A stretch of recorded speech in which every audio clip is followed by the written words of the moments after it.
Let's look at another way of approaching the topic of motivation. Human needs theory. Now this picture here, I'm going to be referring a lot to this, but you can come back to it or you can find other examples of this diagram all over the internet. It won't be hard to find it all. The idea here is that Abraham Maslow studied living people and historical figures through biographies and autobiographies to find out what motivated people and to put some structure around it. And he came up with a hierarchy of interpersonal needs that he figured were going to be true for all people of all cultures at all times. First of all, the motivation for humans is to fill deficiencies. Those are the primary primitive needs that humans have, and they will go to great lengths to make sure that they fill these deficiency needs. We're talking about the need to survive, the need to feel safe, the need to belong, and the need to feel that you're worth something, you have self-esteem. These are deficiency needs. And humans do all sorts of whatever it takes to fill these needs, starting with the most basic and rising up through these levels of hierarchy.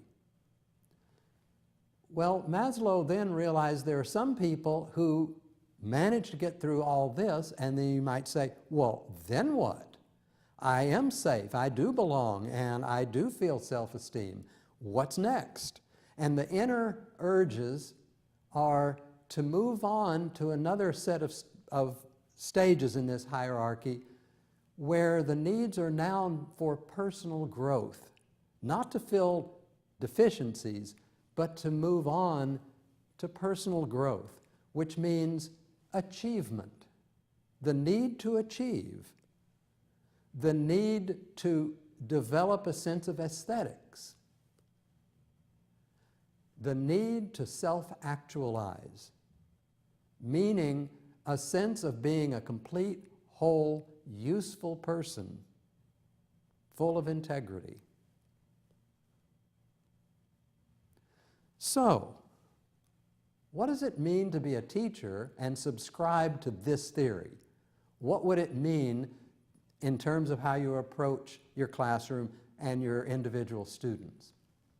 Well, first of all, the teacher and the school as a whole is obligated to provide the resources to fill all the deficiency needs of all the students.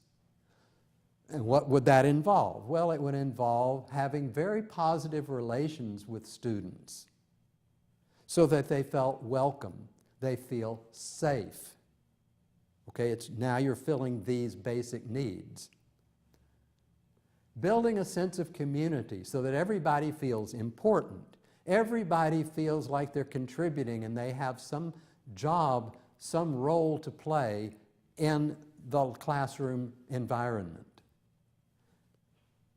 And the teacher helps build self-esteem by encouraging, by congratulating, by helping them overcome obstacles, showing them that they can, with a little motivation, they can accomplish what's the next task. So that's the first thing, is that schools and teachers have to help children fulfill these deficiency needs. What happens next? Well then, if the classroom is meeting the deficiency needs of students, now the students can be free to motivate themselves to learn just for their own personal growth. In other words, a sense of achievement. I want to do my personal best at this subject area or at this topic because I feel safe, and I can leave that behind, and I feel self-esteem, and so I can put that aside. And now I can just achieve something, just for the glory of achieving. Also, the idea is that young people would then also want to develop a sense of aesthetics, whether it's appreciation of other people's artistry or developing their own artistry. And then at a more personal, social level, it means helping students become citizens of the world, helping them to become responsible young people whose actions, whose attitudes are full of integrity, who see the bigger picture and not just thinking of themselves. So that's what Maslow's hierarchy all means in the classroom. And I thought I'd mention this too in closing. And that is that from Maslow's research, he realized that as people moved into the higher levels of the hierarchy,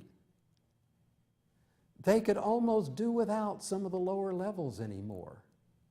So that an artist could be alone and unappreciated, and yet continue to ply that art, to make music, to make sculpture, whatever it is.